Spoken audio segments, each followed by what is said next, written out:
Welcome to This Week Health. My name is Bill Russell. I'm a former CIO for a 16-hospital system and creator of This Week Health, a set of channels dedicated to keeping health IT staff current and engaged. Today we have an interview in action from the 2023 spring conferences, Vive in Nashville and HIMSS in Chicago. Special thanks to our partners, CDW, Rubrik, Sectra, and Trellix for choosing to invest in our mission to develop the next generation of health leaders. You can check them out on our website, thisweekhealth.com. Now, on to this interview. All right, here we are from HIMSS 2023, and we're here in Chicago, and I'm joined by two partners, Justyna Evlogiadis with Tausight and Don Szewczyk with Novelle IntelliSolve. Yes. So you guys have some news this morning. Justyna, we'll start with you. Yeah, sure. I'll kick it off. So this morning we announced our partnership, which we are very excited about. And essentially what we're enabling healthcare organizations to do is, one, identify and understand their PHI landscape so that they can adequately prioritize their risk. And then we're partnering with Novelle, which you'll talk a little bit about what you do, but they're doing the detection and response piece. So we've coined this a PHI-DR, PHI-DR, similar to how you have XDR, EDR, et cetera. And it's a custom-built solution just for healthcare. I'm very excited about it. And that's one of the things that Tausight does, is you find the PHI wherever it happens to be. And as a CIO, that sort of creates a problem for me. And the problem it creates for me is if I know about it, then I've got to do something about it. And that's where you guys come in. To Novelle. So Absolutely. Tell us about what you do. Well, we're kind of multifaceted. We do digital transformation. What that means, anything that really deals with AI in healthcare. That could be Azure migration, EMR support, all the way down to supporting AI technology when it comes to finding optimization within workflows, whether that's the back end, the front end, or even on the technology side. We also deal with compliance. Could be HIPAA compliance, CMMC level 1, level 2, SOC 2, et cetera, as well as cybersecurity. And what we've done is we found that there was a need within the healthcare market to have an all-in-one, totally integrated cybersecurity stack. And that's where we came in. We created the Healthcare XDR. And essentially, that's endpoint protection. It's going to give you the SIM, the SOC as a service, 24/7, 7 days a week, eyes on glass, watching that environment with remote remediation. So those agents allow us to remote into that device if we see something that hits a certain criteria based on that SLA that says, hey, I need to take this offline, I need to quarantine the device, I need to disable the login, and then I need to notify the user. Fantastic. So help me to understand. So I found the PHI. We could do that through Phil. We've talked about Phil on the show before. We have. PHI. As well as the endpoint.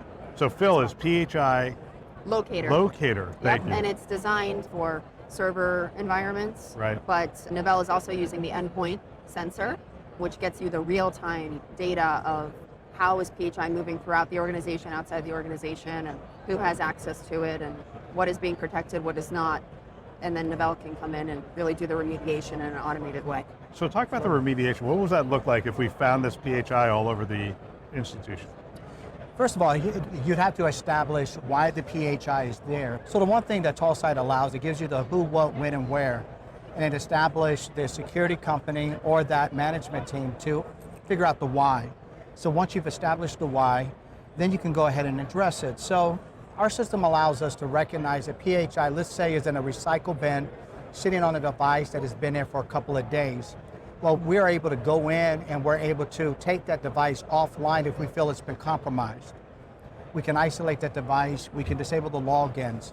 One of the future that I'm hoping is that the ability to go in and remove that PHI, again, always based on that service level agreement that we have with our clients.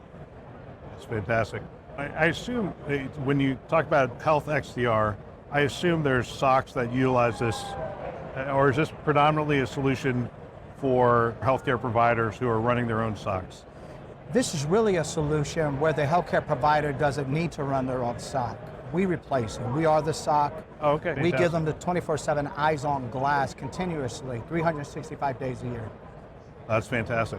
And so what you're able to do now is layer on that PHI visibility, transparency into the PHI. Right. And it's interesting, more and more of the breaches are silly. It's like, oh, we didn't know that information was over there, or yeah, whatever. We didn't know that physician had 17,000 patient records in an email inbox for the past 14 years, unencrypted. Unencrypted Right? on a data store. For no reason, exactly. But the attack surface is such that once they get in, that's exactly what they're looking for. Yes. And it has value to them. We'll get back to our show in just a minute. As we celebrate our 5th anniversary at This Week Health, we've partnered with Alex's Lemonade Stand, a foundation combating childhood cancer. And I've just been floored by the generosity of our community. We set a goal to raise $50,000 this year. I wasn't sure how we were going to hit it, and we are already up over $34,000 for the year. And we want to thank you for being a part of that. This June, as you know, we've been doing drives all year, and we're going to do something a little different in June. We have 229 groups where we bring together healthcare leaders, about 10 to 15 of them in a roundtable format, and we discuss the biggest challenges facing healthcare and how technology can be applied to those challenges. We have an event in June, and together with our chairs of that event, our participants, and our sponsor partners, we're going to be donating $5,000 to the cause. We really want to thank our chairs for that event, Jeff Sturman and Chad Brizendine. Jeff Sturman with Memorial Healthcare, Chad Brizendine with St. Luke's University Health Network, for being a part of that. We want to thank our sponsor partners, Order, Gordian Dynamics, ClearSense, Rubrik, SureTest, VMware, and Nuance for also being a part of raising that $5,000. And we want to thank you again for your generosity. If you want to join us, thisweekhhealth.com, you can click on the Alex's Lemonade Stand banner on the homepage, and you'll get taken to our lemonade stand. You can go ahead and give directly onto that page and see some of the other people who have given. Now, back to our show. So who do you want to talk to in the health system? Like, who is the conversation with, and what's the conversation look like? It's a fantastic question. I think it's a multifaceted conversation. Certainly the chief privacy officers, chief information security officers, and chief information officers, I would say, are the 3 groups that we often try to bring together, depending on where the need is highest. If someone has just recovered from a breach, it's often, I would say, much more security driven from what we see from the compliance side. If it's earlier stage pre-breach, but there's an awareness of the problem, which for the most part, everybody today is aware and I think wants to do something about it, given how sinister these breaches have gotten, especially recently, the extortability that's happening.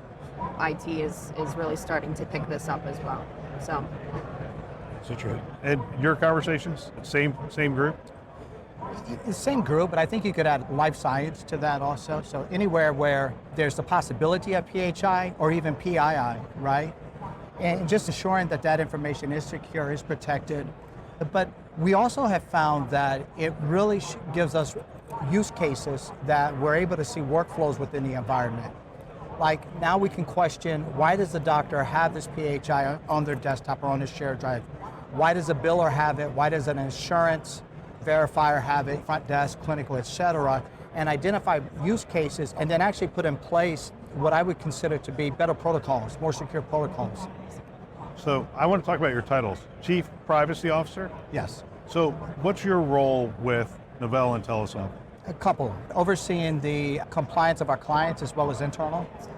Also, and that could be HIPAA, that could be SOC 2, high trust, CMMC, but also overseeing the cybersecurity, ensuring that all best practices have been implemented, that we understand our security posture, and that we address any vulnerabilities. And we do this in a timely manner. I work very closely with the director of IT, as well as with other compliance teams and the C-suite to ensure that our clients are protected. Fantastic. And you have a new role. Tell us about your role at Tausight. Thanks for asking. So VP of Growth, I think, is a newer title that a lot of, I'm sure that's part of the question that we're seeing a lot. And really what it's designed to do is, in traditional organizations, you would have silos between someone running marketing and someone running sales and someone running customer deployments and someone communicating with product. And often those silos can create just major inefficiencies and also a lack of focus and clarity. So my role here, VP of Growth, is really to lead all of those departments, but be the central person across that. So on a typical day, I could be talking to a customer, a partner, enabling our marketing team with their core strategy, and also running a sales organization. So it's been very exciting, but it is essentially what it is, VP, like focusing on growth, right? And right. What are all the growth vectors? What are the markets? Who are the buyers? What's the partner ecosystem? And I think we'll see a lot more of these titles in the future. Yeah, because we traditionally we have seen the breakdown in between them, and it's been fantastic. Well, I want to thank you for your time, Don. Thank you. And Justina, Thanks always so a much, pleasure. Bill. Always Appreciate a it. pleasure. Another great interview. I want to thank everybody who's spent time with us at the conference. I love hearing from people on the front lines, and it's phenomenal that they've taken the time to share their wisdom and experience with the community. It is greatly appreciated. We want to thank our partners, CDW, Rubrik, Sectra, and Trellix, who invest in our mission to develop the next generation of health leaders. Thanks for listening. That's all for now.